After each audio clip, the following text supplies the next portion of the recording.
Hello, everyone. My guest today is Tom Buiocchi. He joined ServiceChannel as Executive Director and CEO in 2014. He has more than 30 years of experience leading growth companies in both technology and energy services, including Jetta Networks, Drobo, a VC firm as an EIR, Brocade Communications, and Hewlett-Packard. He has a Bachelor's of Science degree in Electrical Engineering from Union College and an MBA from Northwestern's Kellogg School of Management. He's also on the board of the directors for Connex and GMAC. All right, Tom, you ready to take us to the top? Thanks a lot. That's a lot of stuff right there. Must mean I'm very old. That is a lot. That means you're doing something right? I don't know. We'll see. So why does a guy like you come in and run a company? I mean, you know enough. Why not take all the risk and launch it from scratch and own 100%? Well, it turns out about 4 years ago, 3 of my colleagues and myself ran into a couple of founders who had an awesome business. And we decided at that point in time to become investors and take a majority share in that business. Over time, we got so involved and loved the business so much that a couple of us got involved in the operating part of it. And so that was ServiceChannel. That's exactly right. Exactly right. So what round did you come into the company? When was it personal money or through via VC firm? Well, we raised our own money. It was quasi-personal, quasi-friends and family. We formed a small fund to make that investment. Like a little SVP. Exactly right. Okay, and what year was that? In late 2014. Okay, so that was about 4 years after kind of the debt financing. Exactly. So I want to go back to that in a second. So then you put money in 2014. You also took over in 2014. So were those things tied together? No, I took over in 2015. It turns out I got involved as a board member in 14, and about a year into it, we took over as the management team as well. The founders moved on to the board and still remain on the board. And so we just took over as the management team. So Tom, what happened? You know, a lot of people gloss over changes to the founding team in terms of who's leading, but I know there's a lot of nuance, right? So like, was it friendly? Was it not friendly? Why the change? Very, very friendly. Stephen and Serge, the founders, had incredible insight into this industry, insight that no one else has had in the past. And they founded the stalwart company in this space, but they hadn't had experience in scaling a technology company. So we're taking their expertise and their insight into this space, and hopefully coupling it with a couple of software executives who've done this before in hopefully the 1-2 combo. Interesting. Okay, so from a capitalization perspective, how much total has the company raised at this point? We raised $54 million in a series with Excel in 2017. We put in about 40 before that, so in the 90s. Okay, in the 90s, and was that entire Excel round for operations, or was any of that part of a recap? Mostly for operations. It was, okay. Yeah. All right, so 90 in the company. Now, let me take a step back here. For people that have not heard of the company before, what do you guys do? So we're an online platform. And like online platforms, we collect buyers and sellers so they can transact with one another. Our buyer is a facilities manager or real estate professional of a chain. Think of your favorite chain that you eat or shop at. Subway. Yeah, exactly. They need to maintain all of their facilities in a consistent, clean, and safe manner. We connect those people with a network of commercial contractors who perform all the trades that make that location safe, clean, inviting, and allow that user experience at that brick and mortar location to be great.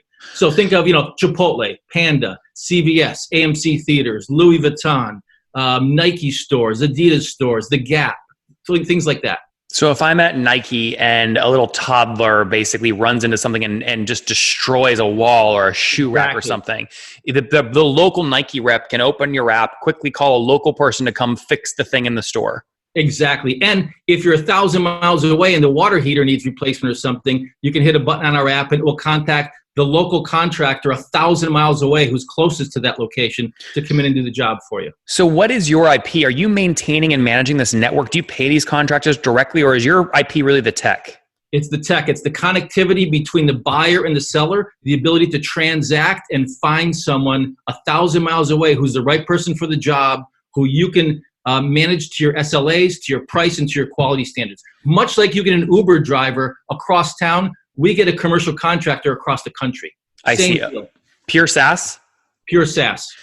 Okay, so you're not taking any % of like projects completed through your system or anything like that? We take a pure SaaS at the customer side, and because we're a platform, we take a tiny transaction for each invoice job that the contractor performs. It's very, very small. Like under 1%?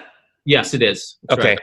Right. From the contractors. Great. Now, you must give them enough business where they stay hyper responsive to alerts that you send them. Otherwise, people wouldn't use you because it would be too slow. Absolutely. So when the customer mandates basically that the contractors will receive all of their work on the ServiceChannel app, they need to just look at their phone when they get a work order. They need to respond to it just like an Uber or Lyft driver would. And then that process is digitally recorded just like an Uber or Lyft drive is, except it's, I need Tom to fix the toilet in Toledo as opposed to Johnny to come pick me up in my ride, right? Okay. And then, so let's just talk pure SaaS since that's the majority of your business. Sure. On average, I know you have a lot of cohorts, but we don't have time to go down all of them. On average, what are companies paying you per year to use the tech or per month? So think of it as a double-digit or low triple-digit amount per location per month. Okay. And I guess that's part of why I'm asking the question is I'm curious, on average, how many locations does one customer sign up with? All of them. So for CVS, it's 15,000. For Panda, it's 2,400. But if you take your total customers divided into all the locations you serve, what was the average?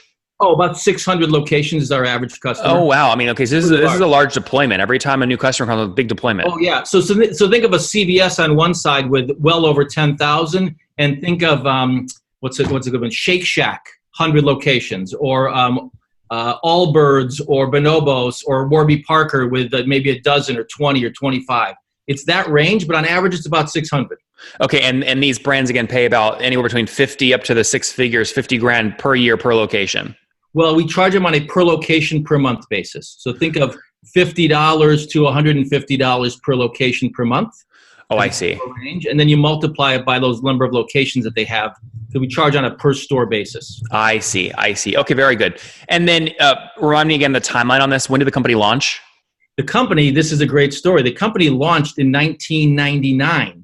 It's when I was born, Tom. That's exactly right. The two founders working in New York City were kind of the savants between the contractor and the retailers at that time. A lot of work on a phone, an old phone.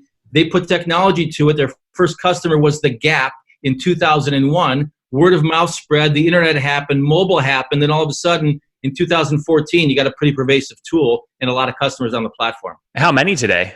We have about 500 brands that you know on the platform. We manage about 350,000 of their locations in 63 countries. So when The Gap opens a Banana Republic in Tokyo, that Banana Republic comes on our platform. Interesting. So 350,000 locations across that base. And you said earlier, $50 per location per month minimum. I mean, that puts you at 17 million a month in revenue minimum. Is that accurate? Well, that is not accurate, but I was going to say, Tom, you're taking me out to dinner next time I'm in town. They're taking very wide ranges there. So we won't do the math here, but it's a very wide range of legacy pricing and current pricing and growth and so forth.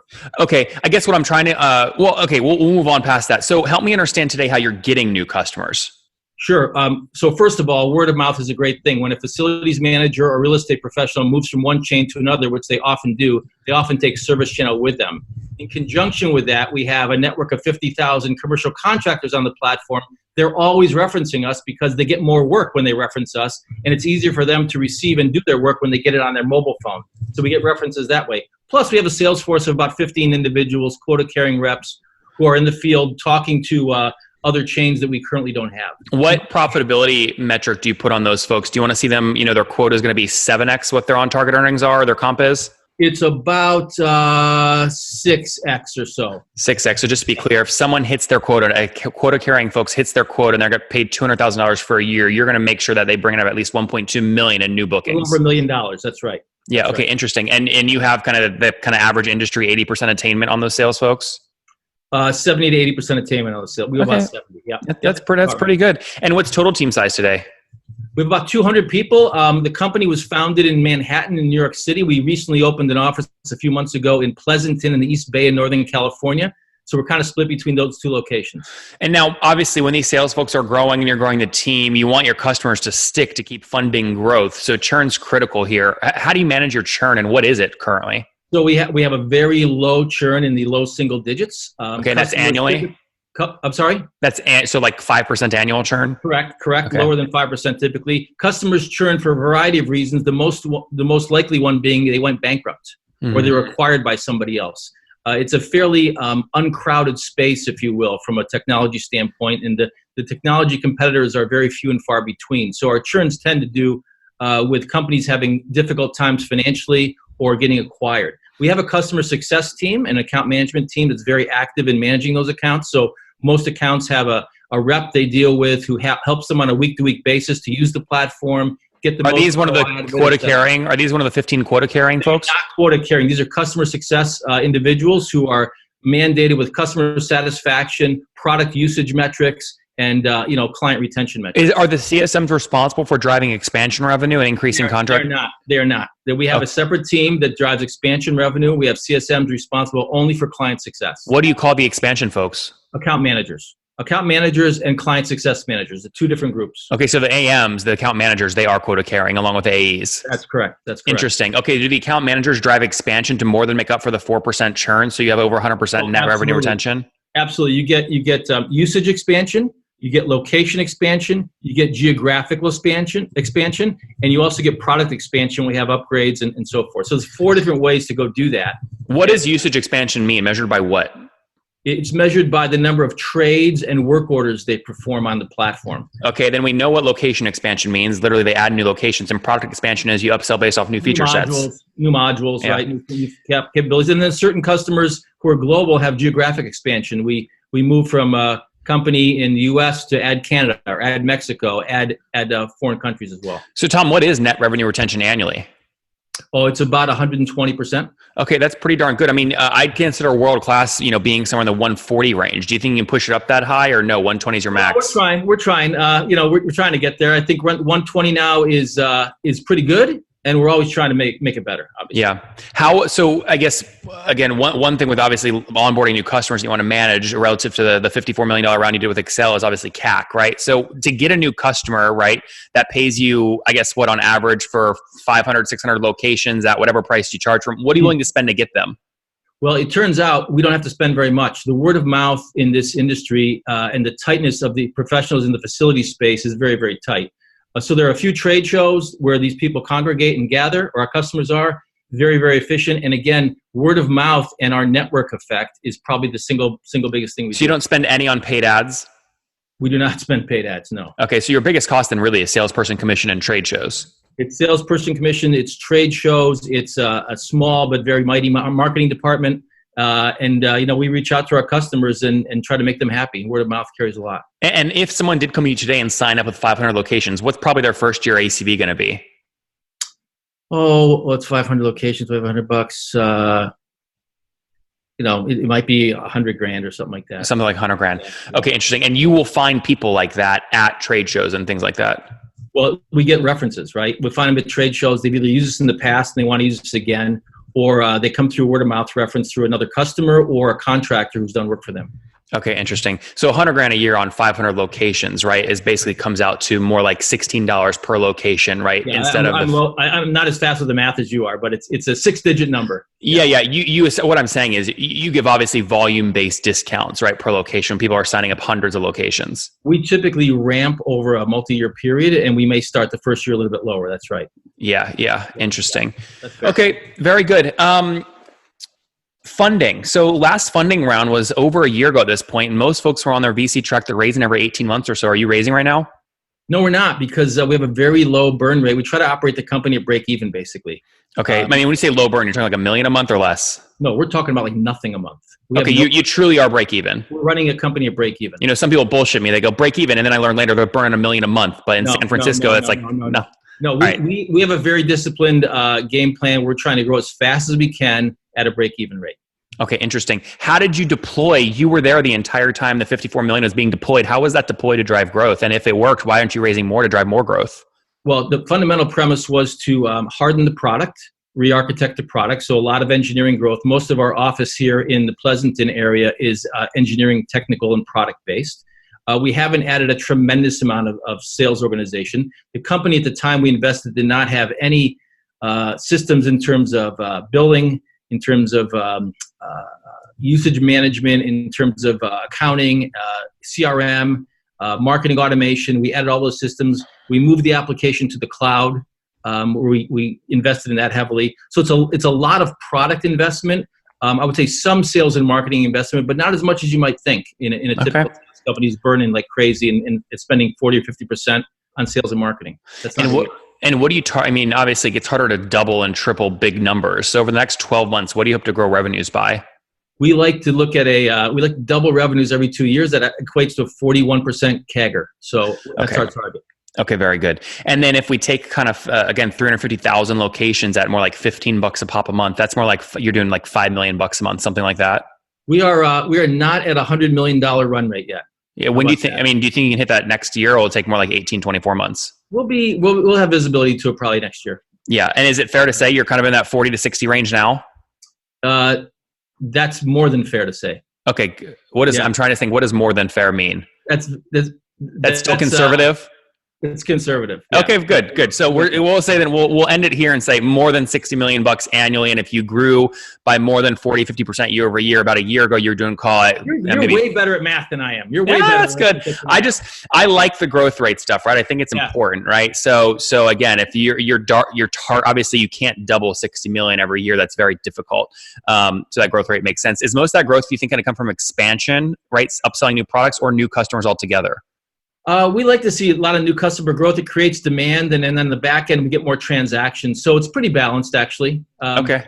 Pretty balanced. Okay, very good. All right, Tom, let's wrap up here with the famous 5. Number 1, what's your favorite business book? Okay, you're not going to believe this. The making of the movie Caddyshack, the making of a Hollywood Cinderella story. It's an amazing book. People don't view it as a business book, but I love it because you take all these crazy genius characters, Bill Murray, Chevy Chase, Rodney Dangerfield, and how do you make them work together to create a masterpiece? It's a favorite book of all time. Number 2, is there a CEO you're following or studying? Following 2 customers of ours, Danny Meyer at Shake Shack. Who needed another hamburger brand, right? He's amazing. And then Melanie Whalen at SoulCycle. Again, who needed another workout place, but she's building an amazing brand there. It works. There's a lot of people rolling these companies up, by the way. I should have asked you, are you in talks right now to be bought up by any private equity firms? No. It's not something you're interested in? Not at all. Even if it was a number that ended with a B? Not at all. Not now. Come on, Tom. I don't believe you. It's early days. This market is barely tapped. We haven't done any good stuff yet. How many other locations are there that you can expand into? There are 2.4 million locations in the U.S. that are parts of chains. 2.4 million. Okay, so $100 billion a year on repair and maintenance. So you own 15% of the market already then, if you have 350 locations. That's right. The rest of it is untapped. Got a lot of room to run. I would still say that's pretty good market share, though. 15% of the total market is pretty damn good. It's early days in this market, though. All right. Number 3, what's your favorite online tool for building the company? Oh, for building the company. Okay. I was thinking you meant like personal tool. We use Slack tremendously. I think Slack's the best thing ever. Okay. Number 4, how many hours of sleep do you get every night? I get 8 hours every 2 nights. Okay. That's good. Except on the weekend. I try to go 8 a night. All right. Fair enough. And how old are you? I am 61 years old. 61. Married, single, kids? I am married with 3 great kids. My son Kevin is 30, aspiring actor in New York City. I have twin girls, Claire and Megan, 21, entering their senior year of college. I love that. Okay, so what do you tell them? Take us back to your 20-year-old self. What do you wish you knew? I had a fairly conservative start to my career, right? And I tell them to take more chances, live a little, try things out, don't take the safe path. Nothing like taking control of your own destiny early on. And I would admire them to do that. Guys, ServiceChannel.com, helping physical locations manage any work orders and things like that. Currently serving 500 customers, 600 locations per customer on average. So 350,000 locations serviced, doing north of $5 million per month in revenue. So call it $60 million in ARR, hoping to grow that by at least 40 or 50% year over year as they continue to scale $90 million into the company altogether. Team of 200 people, 4% gross churn, 24% expansion, for 120% net revenue retention. Tom, thank you for taking us to the top. Appreciate it, Nathan.